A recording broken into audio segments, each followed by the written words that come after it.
से माटा मरी जाऊ तापर ताकू घर को आनिबी आउ क्रियाकर्म करी से जुआड़े जाई थाऊ नहले से कुआड़े जीवाकू चाहूची ताकू छाड़ी दियो। ए कथा आमर नुहे आज्ञा ए कथा थिला गोटे माँ पेटरू अंत फाड़ी जन्म होइथिबा गोटे पुअर कथा। जो पुओ को पाइबाकू एई माँ जनक केते ओसाबत करिथिला सेई पुओ मुहरु एमिति कथा शुणी समस्ते आश्चर्य हो जाइथिले। ए हेउची सेई माँ आज बयसर अपराह्न जीवन सहित संघर्ष करुची हेले जो पुअर अली अझट सही ताकू बड़ करिथिला सेई पुओ किंतु कहूची से मरीगले जाई शांति मिलिबो। माँ ए शब्दरू आमर कथा कहवा आरंभ हुए आउ से माँ जे दिने आमको खाइबाकू देई केते राती निजे उपास शोई जाए हेले आज ये दृश्य अनेक किछि कहूची आज्ञा। पुआ और नाती मानक निर्यातना सही न पारी गाँवर गोटे मंदिर रे आश्रय नेउथुबा ए बुढ़ी माँ जनक पड़ी जाइथिले आउ से गाँवर वार्ड मेंबर जेतेबेले तांको पुओ को कॉल करथिले से कुळांगार पुओर एमिति कथा शुणी आकाशटा जेमिति छिड़ीगला भली लागुतला। हाँ आज्ञा सुवर्णपुर जिला बिरुराजपुर थाना कलापथर ग्राम पंचायत अंतर्गत जगन्नाथपाली ग्राम में देखा मिली एभली एक अभावनीय घटना जहां देखला परे कौनसी माता पिता आउ केबे पुत्र जन्म करने को सहायतर भावी आज्ञा। सूचना अनुसार जगन्नाथपाली ग्रामर केशव मेहर को असहाय वृद्धा स्त्री पार्वती मेहर को निज पुओ पुरंदर मेहर और नाती जीवन मेहर और मिलन मेहर हतादार करुले आउ घरे रखा चाहूनुले। असहाय वृद्धा जनक एणे तेणे घूरी बुली दिन काटुले। पुरेंदर मेहर को घर जगन्नाथपाली ग्रामर जगन्नाथ मंदिर पाखरे थिबा बेले मात्र 50 मीटर दूर रही राम मंदिर। आज हठात असहाय वृद्धा जनक से राम मंदिर पाखरे तले कचाड़ी हो कंक्रीट रास्ता उपरे पड़ गुरुतर आहत हो पड़ते।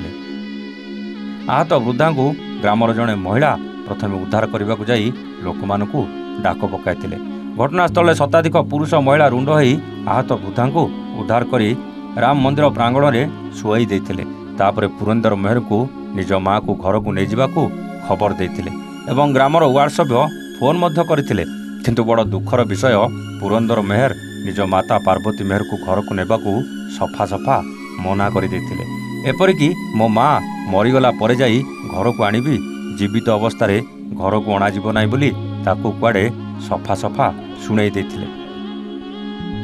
किछि समय परे गणमाध्यम प्रतिनिधि माने ए घटना विषय रे खबर पाई खबर संग्रह निमंते ग्राम में पहुंची जाइथिले। यापर वृद्धा को चिकित्सा निमंते पठाइबा पई 108 आम्बुलांस भी डाकिथिले। खबर प्रसारण भୟରେ वृद्धा नाती जीवन मेहर और मिलन मेहर जोर जबरदस्त वृद्धा को सेठारू घर को नेबाकू कही कुआडे उठेई नैथिले। एपरिकी चिकित्सा पई आसिथिबा आम्बुलांस ड्राइवर को भी दुर्व्यवहार प्रदर्शन करी फेराई जाइथिले एवं अश्लील भाषा रे समस्त को गालीगुलज करने सहित एठाकू एसपी कलेक्टर आसिले मध्य केही आमर किछि ओपाड़ी पारिबे नै बोली कहिथिले।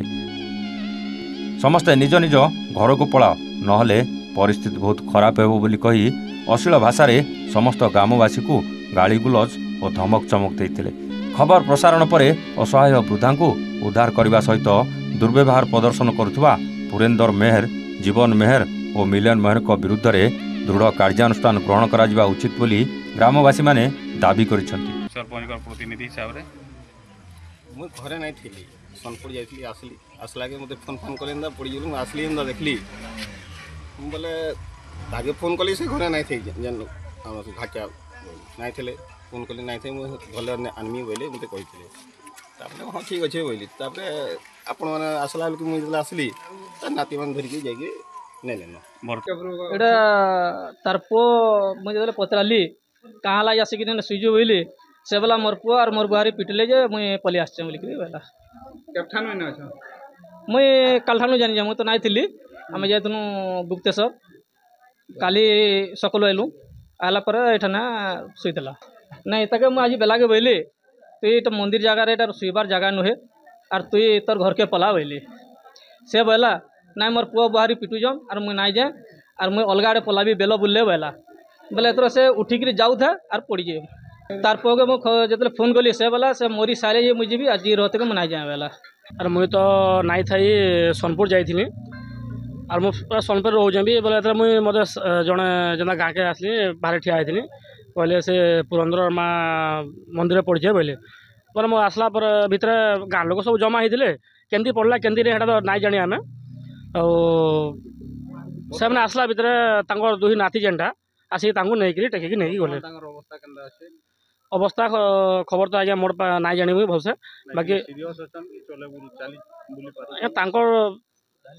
सीरियस ना टेकिकी नहीं जन बोले सीरियस भी थाई हाँ बोले सीरियस थे ना चलिए बाकी मुझे गाँव रवींद्र मेहर नहीं गला पड़े सब पिला नहीं गला आंगुर पिटले भाला दिसे भागे दिसे जाय घरु केबरु बाहरलो न दिन थानु आइनु न दिन थानु आइलो न इने पड़ी जइटा हां तुमर नाडा मोर नाम पार्वती नो पार्वती मेहर सोनपुर राजेंद्र प्रधान देवानंद मेंडिल रिपोर्ट ए1 ओडिया।